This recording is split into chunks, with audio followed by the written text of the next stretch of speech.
contextos. La voz de los protagonistas. Contacto telefónico.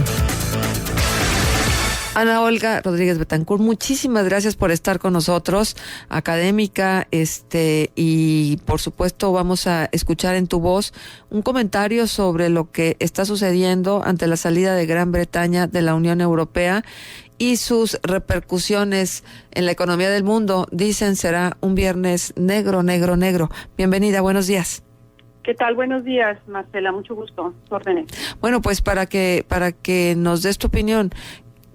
Hay una recomposición. La salida de Gran Bretaña de la Unión Europea es una señal de lo que pudiera estar sucediendo posteriormente. Se resquebraja la Comunidad Económica Europea, se resquebrajan las economías. ¿Y qué sigue en esta historia? Fíjate que yo creo que tu pregunta admite varias lecturas, Marcela, porque desde una perspectiva económica yo creo que sí hay, pues de hecho ya hoy en la mañana empezó a salir información de la depreciación de las monedas, empezando por la libra, que al parecer tiene un ajuste de más del 10% en su valor frente al dólar, y de la caída de bolsas de diferentes partes del mundo. Pero yo creo que desde la perspectiva económica, pues siempre estamos hablando de comportamientos cíclicos, y yo creo que en determinado momento, bueno, esto tiende a ajustarse y se puede volver a una cierta normalidad, porque la parte financiera tiene esa característica, no son movimientos bruscos, pero a mediano plazo se ajustan los diferentes indicadores. Pero la otra lectura es una lectura que se hace desde otra perspectiva, desde la perspectiva más sociopolítica, Marcela. Yo creo que sí, lo que acaba de suceder, pues abre la puerta para un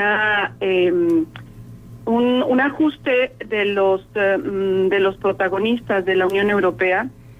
Y dentro de los protagonistas no solamente estoy hablando de los gobiernos, sino de los partidos y de agrupaciones de ciudadanos que tienen posiciones diferentes respecto a lo que ha dado como resultado esta unión en la que se integró Gran Bretaña en 1975, y que yo creo que abre la puerta para que haya posturas de muy conservadoras, incluso de ultraderecha. Ya hoy en la mañana pues veíamos que Le Pen en Francia está ya diciendo que ellos también quieren hacer una consulta. En Holanda, la extrema derecha, Finlandia, Dinamarca, Suecia, hay varias agrupaciones de ultraderecha que simpatizan con la separación de sus países de la Unión Europea. Eso por un lado. Por otro lado, pues están otro tipo de organizaciones que se han agrupado en el concepto de los euroescépticos, aquellos que han cuestionado también a la Unión Europea porque para ellos la Unión Europea vive actualmente una crisis de legitimidad y una crisis de operatividad. Y aquí yo creo que los temas que se atraviesan, más allá de la inestabilidad financiera y el grave problema de los endeudamientos y la falta de crecimiento de las economías, pues es el tema también de los refugiados y una preocupación también por el tema de las cuestiones laborales. Europa está viviendo también, Marcela, la crisis del modelo del estado de bienestar.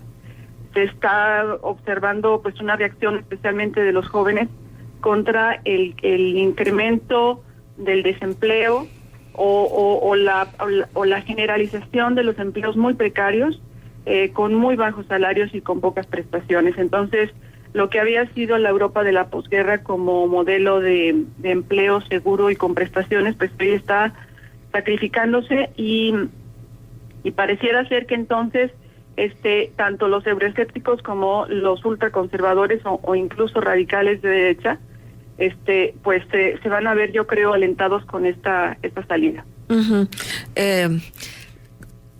vemos muy lejana la guerra como civilización, y esto da pie a que las decisiones no se tomen como se tomaban antes, buscando la manera de prevenir un desastre con una conflagración mundial.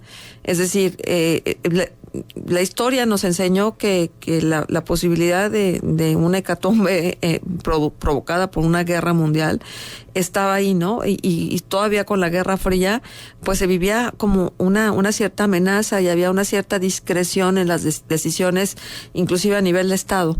Ahora pareciera que el fantasma de la guerra desapareció, por lo menos la guerra que se conoció en otro momento, porque ahora hay mucha guerra de baja intensidad, pero finalmente guerra.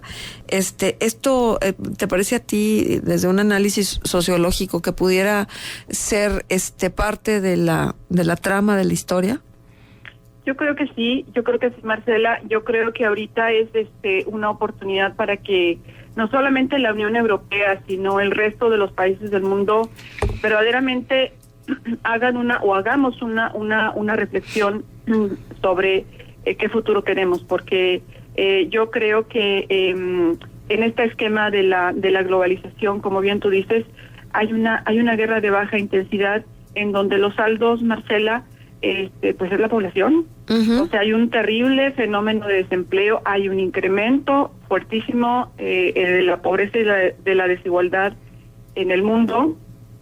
El problema de los refugiados es la oleada de refugiados, de migrantes más grande después de la Segunda Guerra Mundial, y por razones económicas, dejando de lado, por supuesto, el tema del impacto de Siria y los conflictos en Medio Oriente, pero por razones económicas se está viendo un fenómeno terrible. Y esto, fíjate que yo creo que ha sido también parte del caldo de cultivo de los grupos que pelearon por la salida de Gran Bretaña, entre ellos el Partido de Independencia del Reino Unido, la UKIP, de Farage, de Nigel Farage, que están, según ellos, con esta salida blindándose frente a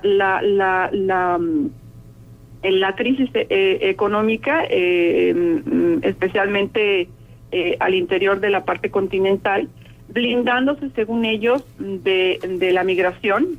Tú ves que la resistencia de Gran Bretaña de incorporarse a las propuestas de Angela Merkel para poder encontrar algunas salidas a la oleada migratoria, y la otra también blindándose frente a una posible armonización de los derechos laborales que están peleando algunos partidos y algunos gobiernos de la Unión Europea.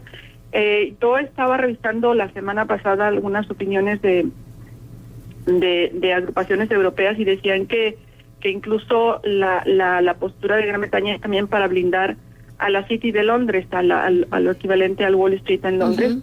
De manera que hay algunas agrupaciones que plantean que esta medida de la Gran Bretaña es como una especie de cinismo o chantaje para proteger sus intereses y evidentemente no mostrar lo que uno quisiera ver como producto de la globalización, que es la conformación de políticas compartidas. Uh-huh, uh-huh. Olga, buenos días, te saluda Juan Ceballos. Sí, Juan, buenos días. Lo que mucha gente no se explica es por qué, si se han visto únicamente consecuencias negativas de este Brexit, de esta salida del Reino Unido a la Unión Europea, ya se vio una devaluación de la libra esterlina como no se veía desde hace 30 años, la caída de los mercados. En México, pues ya anunció el secretario de Hacienda un nuevo recorte por 31,700 millones de pesos debido a la sorpresa que el Brexit le dio a México y al mundo. El dólar se encamina a los 20 pesos este viernes. En fin, se ven puras consecuencias negativas. ¿Dónde estaría la cuestión positiva para que el 52% de los británicos le diera el sí a la salida?